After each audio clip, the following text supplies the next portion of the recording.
one's the best crypto asset? Bitcoin's the best crypto asset. Which one's the best crypto asset? Bitcoin's the best crypto asset. Which one's the best? Which one's the best? Which one's the best? Which one's the best? Which one's the best? Which one's the best? Which one's the best? Which one's the best? Which one's the best? Which one's the best? Which one's the best? What's the second best?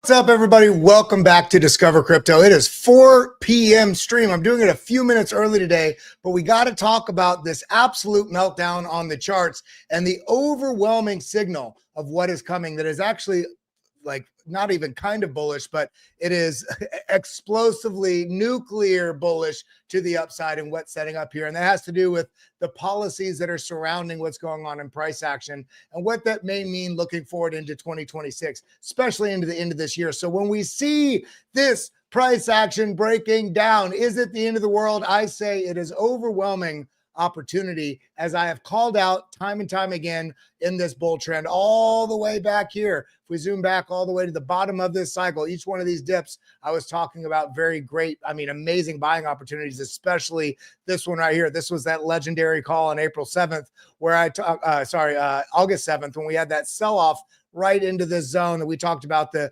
move back to the upside. Similarly, this move right here down in April 7th, this was that other move that, the tariff fear that ultimately has only led to the S&P 500 and the traditional assets out there also just pushing to new highs over and away. So what are we to make of to what is going on in the market right now? Because we are seeing some downside price action. So what does it mean? And furthermore, why do the policies that we're talking about, is it us just rubbing our elbows and making ourselves feel good because we got some positive policies coming out? Well, I know Dennis Porter has been working tirelessly over with Satoshi Action Fund to push forward the policies in favor of support of Bitcoin and the crypto ecosystem. So let's talk about exactly what's happening with price action and furthermore, what we can expect as we're moving into this next stage, especially going into October and beyond. Well, first off, what happened today? Well, so overvalued, Jerome Powell earlier today said that stocks are overvalued, but you need to remember that overvalued can get even more overvalued because you could really classify the majority of investment assets being overvalued for the last 15, 20, 30, 40 years, because in reality, if you look at the correlation of the price action to the money printing, in reality, what you're seeing in prices appreciate is a capturing of all that new money entering the market. Because if you adjust them for inflation, we haven't really seen overwhelming dramatic growth in a lot of the assets that have pushed up. So when we're looking at this and people say it's overvalued, and you're looking at the S&P 500, where's that at? Right here. And we come back over, where the heck is that chart? Right here. S&P 500 overvalued. Maybe NVIDIA is overvalued, maybe Microsoft, maybe Amazon, but we're also embarking on retooling the world because it's not just blockchain and Bitcoin and digital assets. It's also the tech sector basically growing into becoming probably the most important industry in all markets. So what does this mean? Overvalued. Well, consider this also. This is a very interesting chart I just wanted to highlight for all of you here, and that is this: consumer breakout. A strong consumer, discretionaries versus staples, is the backbone for the market. Consumers typically weaken before stock market tops. We have just finally broken above the 2021 high. So you're telling me the signal that we could be hitting a stock market top or a Bitcoin top or these digital asset tops, but we're seeing the other correlations of this pushing higher. These things don't add up. So on the one hand, things are feeling overvalued because I don't think we can quantify really the impact that the cloud sector, the cloud computing, you look at Amazon, it's not just a large retailer online, basically commerce. They're also providing an enormous amount and drive an enormous amount of revenue from their AWS if you watch football, if you have a business that's aggregating data, there's so much revenue that they're generating from AWS. And you have Microsoft Azure, and then there's so many different aspects out there that are, driving huge amounts of revenue. We also saw what happened with Oracle recently with that massive pump up. It's since retraced quite a bit, but we're seeing massive developments in the tech sector as well as in the Bitcoin and digital asset ecosystem. In this case right here, we're seeing the correlated assets that could signal weakness in markets are pushing to new highs. And it's not just these very abstract, correlated assets, but also when we look at things like the Bollinger Bands on Bitcoin, we've seen that we are in not only, look how tight this is. See these bands, when they're getting very tight, this signals a large volatility is coming back in soon. And look at this volatility was upside. Of course, as this pinched in a bit right here, volatility went to the downside, but the landscape is overwhelmingly bullish. And not only is this tight right here, I just want to highlight something. Bitcoin's weekly Bollinger Bands are officially the tightest in the entire history of Bitcoin. So we are in the most constrained price action we've ever seen, and yet we're sitting up here in that $111,000 to $124,000, $125,000 region, and people are losing their minds. And you can see this width. If you can't just see, you can't tell exactly, look down here. This is the same measurement simplified from what you're seeing on the width, the Bollinger Band width percentile. That's what this is down here, Bollinger Band width. When this is very tall, this area is very wide. When these bands are very tight, this area drops very low right here. And look, the lowest it has ever been, AKA massive volatility is inbound. Now, does that mean we get a very shocking move to the downside before up? Maybe, but there's some incredible signs signaling higher, higher. Sir, are you strapped in because it's going higher? Regardless of downside price action that may be setting up here in the near term. So let's talk about some of those things. First up right now is the gold. Look at the correlation between gold and Bitcoin. Notice that each one of these yellow lines, when it's really priming up to the upside, really going parabolic to the upside again, moving up this entire way and only increasing the velocity to the upside on gold. Look at where this is in relationship to the Bitcoin parabolic bull trend that we're seeing here on the way to the upside. Well, this was a front runner before we had that pull up. This was a front runner before we had that massive move up. Yet again, this has been moving overwhelmingly aggressively since about March of last year, because I know I can tell that without even looking at the bottom here, because this is that 7-month sideways price action that really just chopped the living heck out of everybody. And yet the gold price was going to the moon here. Remember, Bitcoin is still an emerging asset class. This is why the policies are so important. Excuse me.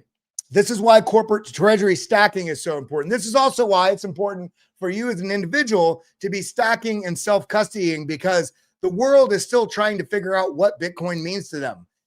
Bitcoin's not going to wait.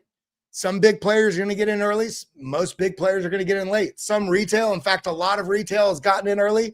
And now, we're seeing a small bit of rotation there. But the accumulation addresses, the wallets that are suggesting when they buy Bitcoin, they're only holding Bitcoin, or the predominant action in their wallet is just to accumulate, is growing astronomically. And yet people are worried here. I'm telling you right now, on a day where you're seeing the price action melt to the downside, where the heck is that chart at? There we go. Melting to the downside right in here. This feels like the end of the world. But when you realize what is happening and where we're going, this becomes a gift. And I know I say that day in and day out, but we have to make sure that we don't lose sight of the forest for the trees, because we need it to go up now, because we thought we were going to be rich if we got in crypto, like our friend said, or like Kelly said on Discover Crypto, or Deezy, or Drew, or any of the other people that you've seen online. Sometimes the best things take some time to develop. And in fact, when you look at the rate of change in Bitcoin's price action over the last many years, it's really not that bad. In fact, I'm going to show you this chart again later, and I'm going to tell you why in a bit. But notice that we went from $1,000 back here in 2017, February, to up over $100,000 in about under 3,000 days. So 2,870-ish days. Again, I did this on the weekly chart, so it could be plus or minus several days, but about 2,800 days, 2,900 days. 10x, not 10x, 100x. 100x. Bitcoin has 100x'd since February of 2017. And yet people are worried that isn't the price high? How much higher can it go? Is there still a lot of growth to be had? We're going to be diving back into that here in just a few minutes. But looking at the data, understanding that we got the tightest Bollinger Bands we've ever seen, volatility is inbound, and the landscape surrounding an assumption or denial of whether or not price action will either, move to the upside or sell off and consistently a continuation to the downside. The landscape suggests the former, which is moving to the upside. Because remember, the supply and demand dynamics of markets are the overwhelming thing that drives the asset's value. There's narratives around this that can shape supply and demand, sure, but within Bitcoin, you cannot change the supply. You can change some of the available supply, meaning the amount people are willing to sell. However, what we're looking at is a monumental time in history, and yet people are worried because we're getting a little bit of a pullback on a day where the chairman of the Fed said, well, the prices may be a little high. Well, he has no real impact on what's happening with Bitcoin.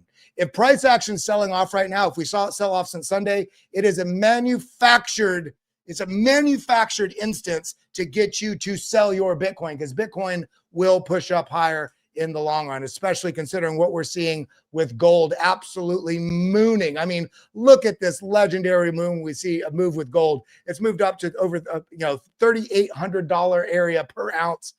And remember, the majority of gold in Fort Knox, if it's there, is valued at about 41, 42 bucks an ounce because they haven't repriced it yet. So just let that marinate in your brain. But then we see the landscape, back to the landscape, policies, things changing in dramatic fashion in support of this asset class. White House official Patrick Witt says the crypto market structure bill is expected to pass in 2025, but there's a little bit of a hiccup there because we see from Eleanor Terrett, who posted this this morning, says the consensus among a handful of Capitol Hill sources is that the September 30th market structure markup, when it potentially could have been marked up and then move forward towards passing, basically is now effectively off the table. But the next target date is around October 20th. But we also have this looming potential government shutdown. Every single thing that I'm seeing in the news right now is screaming an absolute reason why Bitcoin exists and why it is an imperative. If you believe that you will live at some point beyond today into the future, if you believe you have friends and family and you want to participate in your future meaningfully, Bitcoin is getting a resounding, singing, absolute chorus of reasons in every single news headline that we're seeing, from Ukraine to Vietnam confiscating bank accounts to what we're seeing in Korea, what we're seeing all over Africa, what we're seeing in the U.S., the divisions. You don't like this current president? Great, get Bitcoin. You like the last president? Great, get Bitcoin. You don't want a president? Great, get Bitcoin. The whole thing about Bitcoin is that it's outside of every political structure. It is agnostic to government controls, and yet governments are trying to move as fast as they can to participate in this ecosystem. Otherwise, the entire fiat monetary system will collapse. They have to participate in this, just like as an individual. If you're planning for a future, it is an imperative that you get involved with Bitcoin, because then we also see SEC Chair Paul Atkins today says to allow Bitcoin companies to be exempt from previous regulations to foster innovation. They're softening their stance entirely to allow exchanges to participate in basically brokering Bitcoin, and also the different services and functions and financial tools that can be integrated and deployed alongside and with Bitcoin. We are starting to see the complete opposite of what we saw the entire life of Bitcoin, the world opening up to this, the regulations, the policies, everything is moving in favor of an overwhelming future for Bitcoin. So I celebrate the fact that we're having a down day. Throw a 1 in chat right now. If even though you might be frustrated in the near term, because do I want the price to go up? Absolutely. So even though I might be frustrated on a day like today, where it's like, man, it's like, I wish I could screenshot my portfolio today. I wish I was 14x like I was expecting 2 years ago. Let's put all that nonsense aside. If we can have that feeling, but then also realize that is our ignorance speaking. That is our bias. That is our desire for the market. The market doesn't do what we desire. It provides us opportunities. And the fact that we have an overwhelming landscape that is screaming higher throughout the rest of our lives, then we should be celebrating this move to the downside. Bitcoin doesn't give a damn about what Powell says. This is speculators in the market, over leveraged, but also market makers taking advantage of that hope and fear and pushing this market, getting these cascading liquidations, and then, basically setting up better opportunities to buy before it does move higher. So getting back over to what we were talking about here. So we got Paul Atkins talking about softening exactly the regulations to foster innovation. Amazing. Then we also see $1.7 trillion Morgan Stanley to launch Bitcoin trading on E-Trade. Over 10 million customers about to get access to Bitcoin. Now, whether that has a dramatic impact, like the first day we have, some odd $1 billion that are immediately bought with Bitcoin because now they have access. Many people have the different channels, but then again, this is further integrating and weaving Bitcoin into the financial layer of this world. So let's be a little bit more patient on a day like today where we're getting opportunity setting up before that higher comes, because then we've also got Binance founder CZ proposes reducing BNB chain fees by 50%. And this is on, a week where Aster is absolutely melting to the upside, and BNB is becoming it has been one of those major chains in the top 5, top 6. And it's been very firmly up there. Also the biggest chain. Also, arguably one of the best KOLs. KOL means knowledge and opinion leader, and I hate that acronym, but let's just use it. One of the biggest, basically, influencers in the crypto ecosystem. People's just mere rumor of him potentially being in any way involved in Aster, everybody's like, boom. And what have we seen? We saw Aster go from about 15 cents up to over $2 today. Incredible. And now, again, BNB is reducing their chain fees by 50%. We're seeing this competitive nature amongst L1s and L2s now, which is absolutely phenomenal. And then what else we got? We see pro-Bitcoin candidate Ian Calderon launching a campaign for California governor. Now, again, whether or not this is going to be ultimately, whether or not he gets voted in or not, if he's, I don't want to say legitimate candidate. Of course, he's a legitimate. If he has a huge portion of polling, for instance, these types of things are powerful because he's very pro-Bitcoin. So let's say he doesn't get all the way through the primaries and he's not even on the ticket. The fact that he's being so pro-Bitcoin is also going to put pressure on people like Gavin Newsom to step up to the plate on some of their discussions or ideals, or how they're discussing their thoughts and integrations and what they want to move forward with in terms of Bitcoin. California, remember, the 4th largest economy in the world. Where is that page at right here? California's economy, global economic powerhouse, ranking world's 4th or 5th largest. So currently the 4th largest in the world, meaning this isn't across states. This is across every country in the world. California by itself is number 4 in the world over most countries, how big their economy is. So if they push forward and get a strategic Bitcoin reserve or start making strong headway on that, it's one of those things that's only driving more and more awareness, more and more innovation, so on and so forth. So shout out to candidates out there putting their name in the ring and actually trying to push some things forward in terms of pro-Bitcoin legislation and empowering just stances within the political body of the U.S. This is very positive. And then we talk about where we came from and where we've gone. This is just 2025. I want you all to realize this. This is just 2025. So while everybody's out there going, Kelly, look at the charts. What's my level down on the 3-minute chart so I can trade this degen nonsense bullshit coin? And you're looking at, oh my God, okay, let's get to the 1 hour. Oh, this is so scary, guys. It's so scary. It's moving down. Okay, well, let's go back to the fundamentals. Damn it. Let's look at this. Just in 2025 alone, White House executive order on digital financial technology, halt on federal Bitcoin sales and strategic acquisition, and adding strategic acquisition. SEC policy pivot under new leadership. The new SEC, Paul Atkins, withdrew enforcement action, signaling a shift toward innovation-friendly crypto regulations. Remember, this is one of those things that was an overwhelming barrier to big money getting involved, innovation getting involved, corporations, venture capital.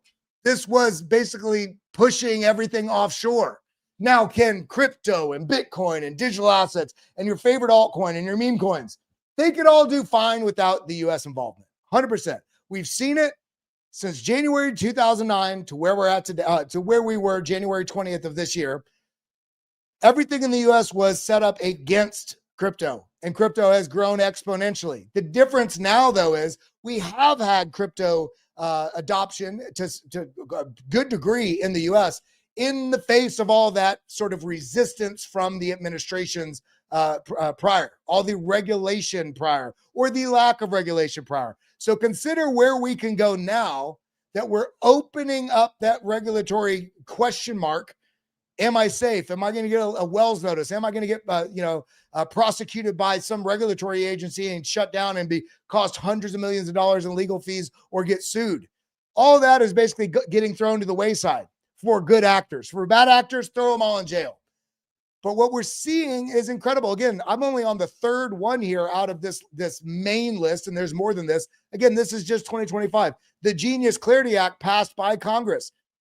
The bipartisan law clarifies digital asset definitions and streamlines SEC and CFTC oversight, fostering industry growth. We also see SEC's crypto integration proposals. We also see crypto tax modernization. The bill has been introduced in July. Tax exemption for U.S.-based crypto projects. New tax policy exempts domestic crypto projects from certain taxes, encouraging U.S.-based blockchain innovation. Bitcoin in 401ks, retirement plans. The Department of Labor allowed Bitcoin in 401k plans, opening retirement savings to crypto investments. Remember, that's about a $12 trillion market, getting exposure or at least access to exposure to Bitcoin investment. This is all since basically, when we look at this chart, right? Let's see, where is January? Right here. This date right here, we'll do another line. It's all since this date. Everything before this second line, everything here was a performance of Bitcoin prior to all of these positive shifts, opening the door, opening the gateway, opening the floodgates of capital that can now come in from the US. Now, again, the entire crypto market would have done overwhelmingly still great because of how much more efficient Bitcoin, blockchain, digital assets, crypto are than the legacy, antiquated financial system. Crypto would have done fine, but now we have a nitrous oxide super booster turbo pack on this crypto ecosystem. And yet again, people are looking at this and going, but I'm scared though. I'm scared there's a dip. Guys, there's a dip. Oh my God. Meanwhile, the landscape and fundamentals of this asset class have gone parabolically nuclear in a bullish support. So when the title of today's stream is US government extends crypto bull run, you're damn right it has, because what we're going to see going into 2026, in my opinion, and looking maybe potentially even beyond, is a different shape in the market cycles of Bitcoin and thus the other parts of the digital asset ecosystem: Ethereum, BNB, Cardano, Chainlink, XRP, XLM, Avalanche. Avalanche has been absolutely mooning. Ondo, integrating some of the world's top stocks and securities on chain, US treasuries, right? We've got Injective, we've got BitTensor Tau. The ecosystem was already alive and well with shackles on its feet. Now we have Usain Bolt with the proper shoes, with the Gatorade that he just drank, and it's enough electrolytes to run 17 marathons in a row. And you're betting that Usain Bolt can't run fast because you saw him sitting down? What are we talking about? Let's stop. And I'm going to say it. Let's all stop being bitches to ourselves. Let's look at the data. Stop being a slave to the fear of the price. Because what I see is a setup for higher and higher and higher. And along the way, there's going to be some buying opportunities, some buying opportunities, some buying opportunities. So that's what I am seeing. Getting onto this, and again, this is going to be a little bit shorter show because I have something I have to run to at 4:30. But looking at this, why do I have this marked down? From $1,000 to up to $100,000, and then we measured from that date to that $100,000 break. Took about 2,900 days. And then I have this marked out up to $3.6 million. Why is that? And that would be potentially in about 1,000 days. Does that seem unfounded? Well, this is a 100x boom to this level. Now, this here would be about a 30x from this level, a little over a 30x. Now, why do we talk about that? Well, when you come over here and you talk about, by the way, not to mention what the world coming onto Bitcoin and blockchain and digital assets and RWAs and NFT. This is what is integrating into the crypto world. Banking, insurance, law, trading, titles and ownership rights, money, social media, news, messaging. Everything is moving to compute and to blockchain. So let's lock in on that, because when you see somebody like Arthur Hayes, who makes some pretty good calls, also makes some questionable ones, but I agree that this is very possible. Arthur Hayes said in his new essay that Trump era money printing could send Bitcoin much higher, with a model pointing out to $3.4 million Bitcoin per individual Bitcoin by 2028. This seems so so high. 3.4 million per coin. Is it possible? Let's go back to that chart. What do we see? Took almost 3,000 days to do 100x. So you're telling me we can't potentially, now that the U.S. institutions, governments are getting involved in the way that they are, you're telling me that in 1,000 days, a little over 1,000 days, we can't do a 30x, 100x, 30% of that move? I think it's overwhelmingly possible. Now, will we get it? I don't really care. Say we only go up to about $1.5 million by 2027, or $1.5 million by 2028, and then a sell-off. We forgot that even if you only went, let's say we only went to 600,000 by 2028. Again, irrelevant, because what that would result for me is some sort of sell-offs, but this is going to continue moving up like this over time, up and to the right. Now, will it arc some? Sure. But guys, what we are in store for makes me laugh every day when I'm streaming, or I'm on one of our other Discover Crypto streams, or I'm in the DGen chats on Pump Fund, where every one of those guys has got some brilliant economic advice. They don't know a damn thing about markets. They're just hoping the coin they bought right now will go up in the next 7 minutes. And if not, you're a scammer. Screw that nonsense. Go take your head out of your ass and look at the data that is out there, because there is overwhelming, life-changing wealth to be made in this markets. Can you land on a lottery ticket on a random Jeter pump fund token? Sure, but it's astronomically unlikely. Take some shots. I do all the time. But my money is on assets like Bitcoin, on assets like Ethereum, on assets like Chainlink, on assets like Avalanche. I mean, the fact that, this looks like it is set. That's Bitcoin. Let's go over to Ethereum. Came down. All it has done is broke out, came back down, tested this massive trend line that we see right here. Great. If this loses, we know the next level's down based on the previous range highs. But all of the area down here would be an overwhelming buy signal for me for Ethereum if this were to drop into these zones. But I do think, look how overheated the RSI is. I think we're going to be getting a reversal very soon. BNB, look at this, pushing up to new highs, oh my God, it's sold off, guys. But look, but wait, there's more. We just got incredible news about them cutting their fees on BNB chain. This is probably going to bring some new adoption, new users to this. This is curving. Oops, that's not what I wanted to do. Let me delete that option. I want to come down here. There we go. This is just curving beautifully to the upside. It already rejected at the 1.618. See that? Boom, 1.618. Next level up is 1.786. That's 1171. Next one up, 2.618, 1600. I think these targets will be hit. Avalanche, absolutely. Just look at this. You know what I love about this chart with Avalanche? Look at the shape. I'm going to turn off every line. Look at the shape here. Rounded, rounded, rounded with a little bit higher low here. Almost like a very lopsided inverse head and shoulders, but this rounding pattern with the attempt, smaller attempt.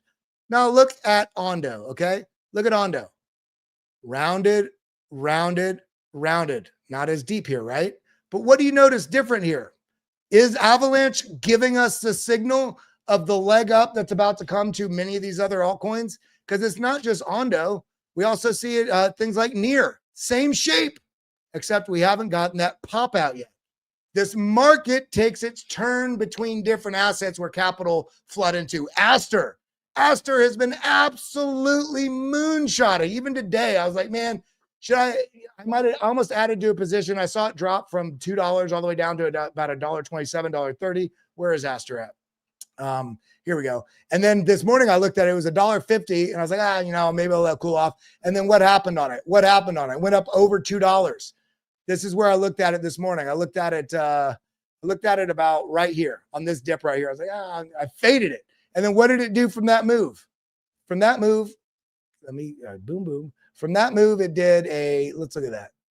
It did a 45% move up to that recent high. And that high was at about $2.17. Guys, this market will see capital rotate between different assets, especially as the world is waking up to these assets, corporations, venture capitalists, governments, different treasury companies. Anthony Square Maxi now has, the ETH treasury company. And I mean, looking incredible. Aerodrome. Guys, we're so frustrated with Aerodrome. Why? Base ecosystem. Vitalik Buterin just tweeted about the base ecosystem, how they're doing it right. Coinbase integrating more things with Morpho, and how much, major capital coming in to Coinbase, and also the fact that there are custodians of the largest ETFs, right? And the fact that the base ecosystem getting integrated into Coinbase itself through the DEX, Aerodrome. Guys, we are not bullish enough on days right now when the market is having a little bit of a sell-off. Dog, oh my God, it's selling. But what do you notice? Still just following the channel that it's been in. And is dog failing, or is the market seeing a pullback? Because when I look at Cardano, look at that, boom, drop. When I look at Injective, what do I see? Drop. When I look at BitTensor Tau, drop. So when you have a particular asset, you go, why is it dumping? Have you not looked at the rest of the market right now where we're seeing a little bit of a sell-off? Understand the context of the environment you're in, because when we go back to so many of these things that we highlighted, this signaling that we probably have some more upside in the stock market, this signaling that we have a huge amount of volatility coming in with the Bollinger Bands being the tightest they've ever been, signaling a major move inbound, this signaling gold just absolutely mooning to the top, which front runs the absolute parabolic move that we see in Bitcoin. And you are worried. What are you worried about, everybody? I love you. I appreciate you. Hit that like button, hit that subscribe button, ding that bell. I know it's a little bit shorter today. I think we got a super chat. Oh, it's a new member. Silverback, welcome to the stream, my friend. Welcome to the family. Big love to each and every one of you. Man, we are here, and you can't just be in it at the top and be excited about it unless you rode through the chop of a lifetime as the best asset in our lifetime and the best asset class, crypto, altcoins, degen, memes, all of it. You got to make sure you learn how to take your shots. Protect your risk. Don't over allocate and the highest risk plays, but take some shots. Get Bitcoin in focus. And with that, that's what I got to say. Make sure you're giving me a follow right here if you want more information. I share it all day long, every day here on my page at Kelly Kellum. Show some love. And then, of course, on our main channel here, Discover Crypto, make sure you're following at Discover Crypto _. Make sure you're typing in these things correctly, because there's so many fake profiles that scam and try to impersonate us. So it's Discover Crypto _. It's got about 1 million subscribers. And then mine is at Kelly Kellum, KELLY KELLAM. These are not uppercase I's or ones or Kelly dot. There's so many fake profiles out there. Make sure you're following the right one. But I love you guys. I appreciate you so much. And I got to roll because I got to go host something on the Mario Nafal show. And I will see you all tomorrow. Adios, muchachos. For all of you that have been around for a long time. Adios, muchachos. Thank you for coming. Thank you for always tuning in. We just wanted to take a quick second to shout out our sponsor, Arculus. They are a cold storage hardware wallet, helps you secure all of your digital assets for the future. Just tap this thing to the back of your phone and boom, you're in. We wouldn't be able to do this without them, but also wouldn't be able to do this without you guys, the Disco fam. You've supported us a lot over the years. If you want to support the channel now, just use the code DC20. It gets you 20% off this card. It's the #1 way you can support this channel going forward. Thank you for your support. We'll see you at the top.